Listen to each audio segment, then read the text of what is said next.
If I could help you just through one coaching session, I know what I would do. I would help you focus on what matters most. I'm Christine Saxon. I'm an executive leadership coach. Recently, have also been doing business coaching with women with disabilities who are seeking self-employment. This stuff feeds my soul, and I help to feed your soul. And if I only had one session with each person, and sometimes that's all that I do have, and they wanted to paddle their own boat more effectively through life, to live life on their own terms, to be in harmony with what matters most. We'd focus on what matters most, which is our values. Our core values are the ones we would fight for. We make decisions out of us. They're like an iOS on a computer, your internal operating system. We live according to them, and sometimes without even knowing what they are. And because of that, sometimes we project them on others. And we believe everyone should have these core values because they feel right. And they're right for us. When we don't live according to them, we feel imbalanced. We feel torn. We feel stuck. We feel emotionally and cognitively hooked. We might overly analyze and have a lot of background apps going. This is part of being human. Right? Our very helpful brain, which according to neuroscientists and neuropsychologists, automates and automatically makes sense of everything going on around us. About 80 to 85% of our everyday stuff that goes on, decisions we make, thoughts we have, biases that come up, are automated. So with that 15 to 20% where we're actually paddling, understanding what matters most to you can help you paddle with less effort, with less cognitive dissonance, with less anxiety or angst, and with more harmony, synergy, purpose, and energy.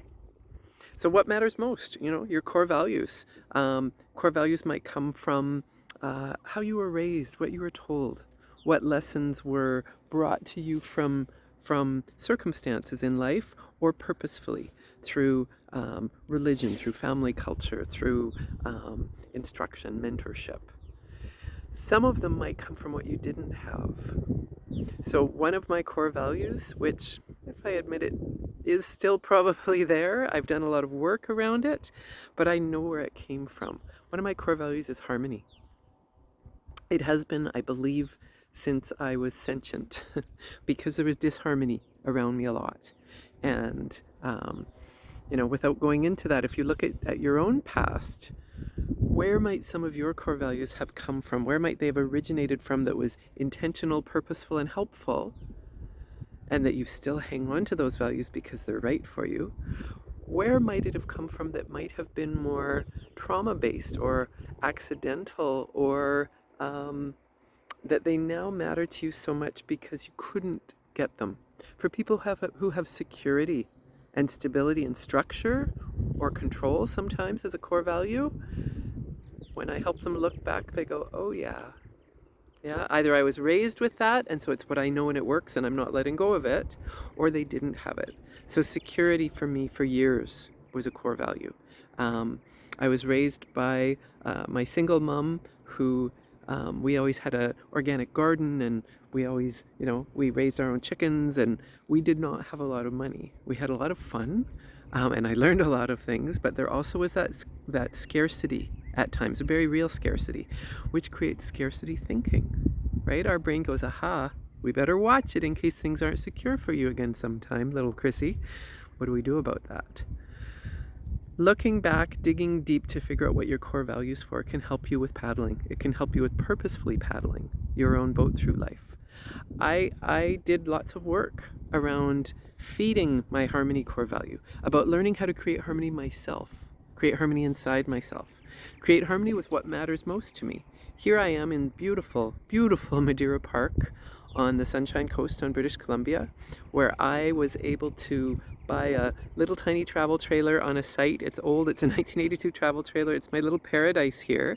And if you look around, this is a very wealthy area where there are huge homes, some traditional homes, maybe, you know, original homes that people who had fishing as their main means of subsistence, maybe still their family lives in them or uses them as a getaway. And I got this little corner of paradise for myself. I feel best doing that. I used to look at wealth and feel disharmonious. I would have judging thoughts sometimes of others. I have an ick value. If you're interested in that, contact me. We can explore ick values, or pick up my book, Paddle Your Own Boat, because I talk about ick values. This concept doesn't exist yet. I wrote it in a book, so it does a bit more now. I had an ick value for status. Even looking at the word status had a reaction for me. And I couldn't just be peacefully in harmony out here for long periods of time in my life because of messages I had heard about, oh, people who think they're so much more, and look, they're not doing anything to help the world. And, you know, a lot of the nurture part of messaging that I heard was about, well, look at them over there with all their stuff, and how wrong that was.